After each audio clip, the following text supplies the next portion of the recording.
Okay. I'm gonna respond to Chase's video, and that's obviously respond to Nuke's video. I'm gonna call you Nuke until you correct me on it. And if you correct me on it, I'll be, stick with whatever you wish to be called. Okay.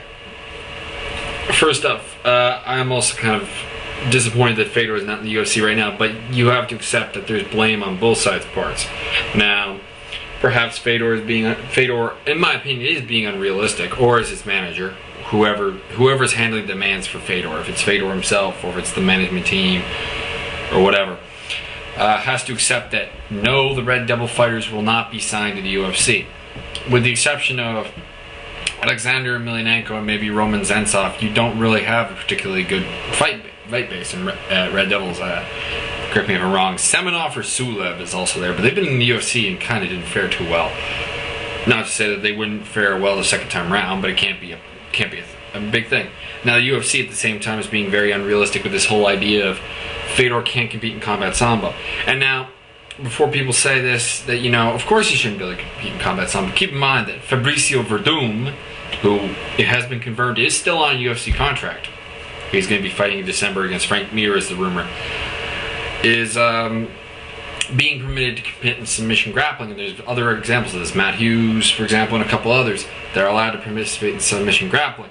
Now, I don't like the fact that combat sambo is being rejected in this way. And it's not MMA, and it's not the moneymaker MMA is, but Fedor has made the commitment to represent Russia in sambo.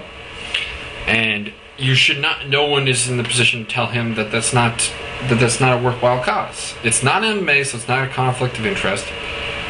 And sambo injuries are not any more common or less common, than training injuries for MMA fights. So that's not really something that the UFC should stick on. Now, Fedor's already admitted that the money is good. He wants some of his demands met, and that's a negotiation. And if you don't think that other professional athletes, hockey players, basketball players, football players, baseball players, and so on, make their demands, and the team maybe talks away a couple of those demands, but they give in to a few, you're crazy if you think that doesn't happen. And the UFC isn't negotiating. Fedor isn't negotiating either, which means there's fault on both sides, and that's the key. This is not a salary negotiation. This is a demand from both sides, and neither is willing to move from their position. The UFC is willing to put more money, but they got to realize that it's not the money that Fedor is not signing because of. Okay, but enough on that. Why Pride fighters haven't been successful in the cage? There's basically been three that haven't, and they are Nogueira, Shogun, and Crow Cop. Now, people are going to say, why am I not mentioning Herring and Henderson? Well, Henderson, can you really say he's done bad? I mean, he fought Rampage, and that's a fight that I perfectly expected him to lose. Like, Rampage is a much larger, much stronger individual, and possibly even faster individual. There was really no way he should win that fight. He was the Pride 203 champion, but his record at 203 isn't that great. He's not really, I think a lot of people were riding him, promoting him to be something he was not. And he's not one of the best 205ers. Well, he is, and he's not. He's not. Just because you're the Pride champion does not make you top 2 or 3, if you catch my drift. Something like Matt Serra is not a top flight welterweight just because he has the belt. So let's start with Nogueira. Nogueira, if you looked at him in that fight, he obviously did not train. That is his own fault. I mean, he came in heavy. He did not look good. I think he'll remedy that next time around. Shogun, people are... When have we seen Shogun gas in Pride? I mean, that's something that's not right. I mean, obviously he didn't train either.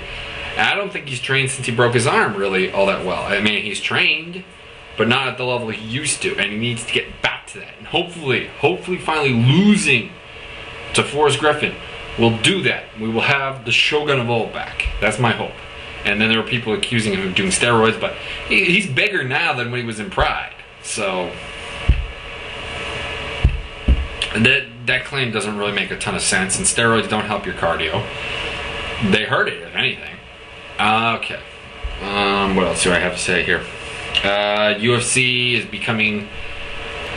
is harming the sport right now. Dana White is with his who he's signing and who he's not signing. Like, he should have tried. I realize he probably should. Not signing Dennis King was probably a good idea because K1 paid Dennis King a huge amount of money to sign with them. That's cool. That's fine. I've come to peace with that. But there's other things, like they currently have Joachim Hansen on contract and Mitsuhiro Ishida. If you watch Pride, you know those two names, and this particularly doesn't make any sense because I think it's not even a shame for the UFC to admit that Pride had better lightweights because the UFC for so long didn't have a lightweight division, and the only guy they brought in is Marcus Aurelio, who's really a one-dimensional fighter who the cage is not terribly well suited to.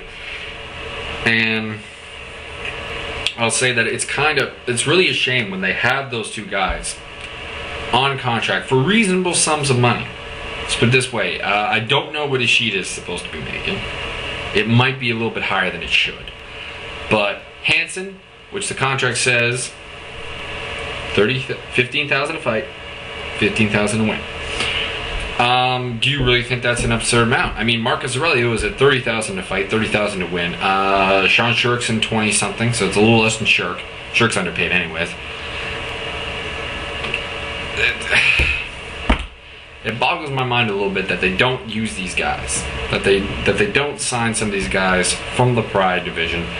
And I agree with some of your comments that Pride fighters weren't as good as perhaps some people thought they were. Pride elitists, for example, with the whole Pride greater than UFC. Pride had, I think in general, a slightly higher level of fighter. But the rule sets are different, and we won't know with some of these Pride fighters until they adjust.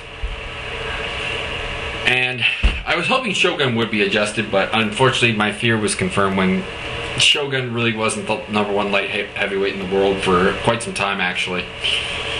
We kept putting him there because he hadn't lost.